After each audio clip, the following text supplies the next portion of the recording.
Welcome to MeatsPad, a platform to share breakthrough knowledge that is accessible to the entire meat industry. Be ready to hear from meat specialists who will talk about numerous topics in meat science, including animal welfare, meat production, meat quality, and so much more. Hello, everyone. Welcome to the MeatsPad podcast. I am Francisco Najar, and I'm your host today. We had a few questions from the audience regarding the impact of COVID-19 on the meat industry from a beef production perspective. Today, our guest is Dr. Jorge Simroth. He is a Feedlot Nutritional and Production Consultant from Feedlot Health Management Services, who will address some of the questions from the audience. Welcome again, Dr. Simroth. Please introduce yourself to the audience. Please tell us a bit about yourself and about your background. Good morning, Francisco. Thank you very much. It's my pleasure to be with you and your audience today here. I'm a feedlot nutritional consultant with Feedlot Health Management Services. We are one of the most important consulting firms in the globe, which pertains to feed production. Our headquarters are based out of Okotoks, Alberta, southwestern Canada. I've been here for a little bit over a year and a half. And today, we serve multiple countries around the world: China, Russia, Kazakhstan, Brazil, United States, Canada, and of course, Mexico. In my personal background, for your audience knowledge, I was born and raised in Monterrey, Mexico. I went to school at the Universidad Autonoma de Nuevo. I got a bachelor's in what we would call animal science, agriculture, for folks in the United States and elsewhere. And then I went to work for a couple of years in the industry based out of Nuevo León in the northeast of Mexico for a couple of years, then moved to Texas to Amarillo and got a master's degree in Ruminant Nutrition. Went back to Mexico for a couple of years, worked again, and then went back to K-State and got a Ph.D. in Pathobiology. Focused mainly on feedlot cattle welfare, production, and nutrition. Finished that in the summer of 2018, and then I was fortunate enough to get an offer from Feedlot Health, and I accepted that position in July of 2018, and I've been here for almost 2 years now. Thank you for sharing that, Dr. Simroth. Really appreciate your time and being here and talk to our audience. One of the main reasons we asked you to speak with us today is because we had a lot of concerns and a lot of questions from our listeners. I know during this pandemic, there have been a lot of issues going on. A few of them just having, people emptying out a lot of the cases in the grocery store, people in the packing plants getting infected and having to shut down meat packing facilities. The main objective of this podcast is to inform the meat industry, but we focus a lot on the meat side of things. However, it is important to be aware about what's going on in the feedlot too. I think what happened to beef producers. I think those things, they're very important as well. And one of the reasons we contacted you, you have ongoing conversations with beef producers, and you may have a more realistic point of view about what's going on. Could you please tell us a little bit about some of the challenges that the beef industry is facing that may directly or indirectly affect the meat industry? So of course, the whole COVID-19 worldwide has come and shook us, right? I mean, it was absolutely unexpected. Other than probably 2002, where the BSE outbreak happened, and here in Canada, and then it just went all across the globe. Uh, I don't think the beef industry has seen anything like it since then. So that's almost 18 years ago, right? The biggest challenges right now, from a meat availability perspective, I would say, in my personal opinion, uh, are really multifactorial. And so we look at, so what happens. Number one, I would say, let's go back to the first week of March, right? So the lockdown came in, and the consumer, uh, people were told by our governments, you know what, you guys better go to the store and get enough food on your shelves, because we're not sure what's going to happen. So we, as a society, we all ran out to the store, and so what do, right? You go and buy as much food as you can. So first week of March, people goes People goes out to Costco and Walmart, HEB, I don't know, Soriana in Mexico, you name it, and they buy as much as they can. So in less than 24 hours, much of the beef and the poultry and the pork that's sitting in the meat case at the store, it's gone. And so now, so for the first time, there's a lack of product in the shelf for people to go buy. So the packing plant is forced to accelerate their production to get more meat in the case. At the same time, with the lockdown, so there's no more restaurants, right? Schools are locked, and so all this product, all this marketing streams where the industry is ready to package in bulk or in bigger packages, put it that way, has come to a stop. And so now they have to figure out a way to put all this meat, all this milk, all this dairy, eggs, etc., into smaller packagings and send them again to the retail sector. So that change is virtually impossible to happen in days or even weeks, right? I mean, there is billions of dollars invested into machinery and packaging lines. So that's one aspect I would say. So what happens to the distribution channels of this product?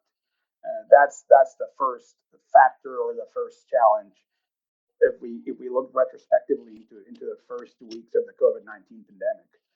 And now this being said, a few weeks later, we see that the packing plant employees start getting infected with this COVID-19 virus.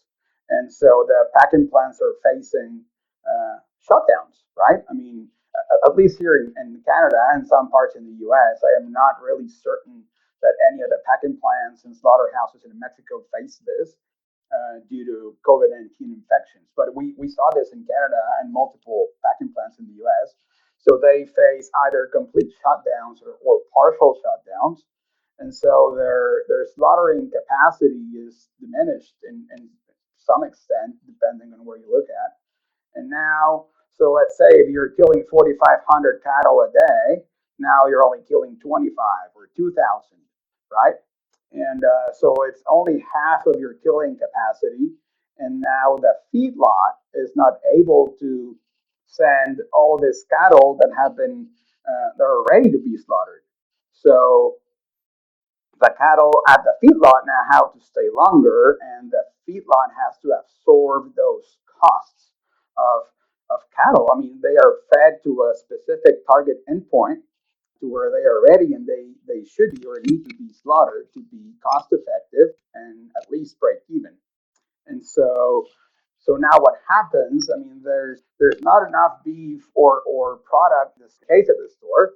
The packing plants, I mean, their killing capacity has been reduced due to people either not showing up to work or people infected with COVID-19 in the packing plant. And so in order to keep with social distancing measures and having everything safe for the packing plant worker, you kill less cattle. There's less meat going through the distribution channels. That puts a big, I don't want to say stopping, but it just makes complicated for cattle flow at the feedlot. The feedlot operator has to absorb somehow those costs, right? And now, by not being able to send the usual number of cattle to slaughter, your pens are staying full longer than expected. So the feedlot operator has agreed to fulfill some cattle contracts, either to send to the packing plant or buy from the auction or the backgrounder or the cow calf operation, but they don't have any space at their pens. They're full, right? Because I mean, we are backing up cattle. So it's I mean it's multifactorial, right? It's not just what happens at the retail level, but everything's getting backed up all the way up to the cow calf operator. Where I mean, there's no way for feedlot operators to put more cattle in. They stop buying cattle. The backgrounder staying longer with their backgrounding feeder cattle in their pastures or their pens. And then this key is how long is this going to last? If we expect this to last only a couple more months, I mean, okay. If this is going to push up and go back to fall, usually during the fall months is when the cow-calf operators are selling their calves, right? God knows at this point if the feedlots are going to be able to push all their cattle out of their pens, and then all the calves that have been backgrounded and ready to go to the feedlot are going to be able to move into the feedlot on time to not have a really big effect on the whole beef industry. So that being said, it's not only cattle flow, but the cost of that. So when you back up cattle at the feedlot, what you're trying to do is just keep them at a very I'm not going to say low cost, which we're trying to do, of course, but you want to keep them in the feedlot without gaining any more weight, right? I mean, once they're hit their endpoint, their target endpoint or weight, efficiency of production really goes down enormously. And so we're trying to get this cattle to eat a really maintenance diet so they don't lose any weight or they don't gain any more weight, because you want them to weigh the specific target weight based on your location and your contracts, right? And so who's going to absorb those costs? And some parts in Canada and the US, there's been some programs by the federal governments called set-aside programs, which pretty much is uh, an it's some sort of a subsidy where the government goes in and gives you X amount of money per head of cattle you have, and help absorb or cover the cost of feeding of these cattle that are not going to be slaughtered on time. Now it all depends how much that amount of money per head is going to be, and I mean I don't know if there's going to be a how much of a negative impact that's going to be, right? Yeah, so you pretty much answered how you're going to solve it, how the government is trying to solve or overcome these challenges. But yeah, there's a lot of uncertainty going on in the beef industry. With that being said, and all the challenges that you listed out, so how does that impact meat prices in the market? Well, I mean, imagine, I mean, who's going to absorb the cost of all that, right? I mean, the packing plant is losing millions by the hour by not being able to fulfill all their meat demand. Because I mean, at this point, let's go back again in time. Let's say over at least a month ago, here in southwestern Canada, we have two really big packing plants that provide almost 90% of the beef in Canada to the country, right? And so both of those packing plants were completely. Well, one of them was completely shut down for a couple of weeks, and the other one, killing capacity was reduced to like 25% of the normal killing capacity. And so, how does that going to affect meat prices? In my personal opinion, of course, they're gonna increase. How much? I'm really not sure how much. The thing is, with this federal government programs helping the producer, at least that's going to help them with their cost of setting aside this cattle, right, and having them in their pens longer time than expected. To the consumer on the front end, I'm not really certain of how any of those measures will help them, other than the producer not increasing very much their cattle prices, which at the same time they cannot do, right? You cannot ask for more than what the market is paying. As you mentioned, some of the meat packing plants were shut down due to employees getting infected. On Start Sol, we saw beef producers holding off on their cattle. I mean, we saw that across the board. Has this affected cattle prices? So let's go back a couple of weeks ago when all this really hit home, right? So full lockdown on society, people hoarding meat products from the case, packing plants being shut down, and then the backlog of cattle not being able to send to slaughter. I mean, the market crashed. So for maybe the first week of the pandemic in March, producers and packers were really happy because people were buying meat by the ton, right? And then, so two things. So number one, what happens when people have already filled their freezers? They don't have any more space to buy more meat, so sales drop. And number two, on top of that, so packers facing COVID-19 infections inside their plants, forces them to either shut down or cut their killing capacity. So cattle prices drop tremendously. If you look at a break-even point, at least, I mean, here in Canada, will be anywhere from around $1.40 to $1.50 for cattle, right? A couple weeks ago, sorry, they were paying around $1.08.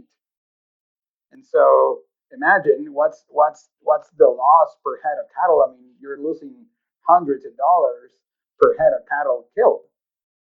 Just, I mean, your break even is $1.50, and you're getting paid $1.08, $1.05, $1.10, right? I mean, you're losing anywhere from 30 to 40 cents a pound. Yeah, that's a lot of money. And so that is huge. So the prices of cattle have been impacted tremendously, and I mean, how big the impact is going to be is going to depend on how long all this situation lasts. Thank you very much for being here. Appreciate again giving us the time and the opportunity to speak. Thank you a lot. Oh, it's been my pleasure, Francisco. Thank you very much for the invitation. I really enjoyed it, and I hope our conversation has shed some light into questions our fellow producers and consumers might have from the industry. All right, folks. Thank you for listening. With this, we end this bonus episode part 1. Be ready to hear from one more specialist to talk about corn production during the COVID-19 pandemic and how this affects the meat industry. Thank you. Until the next time.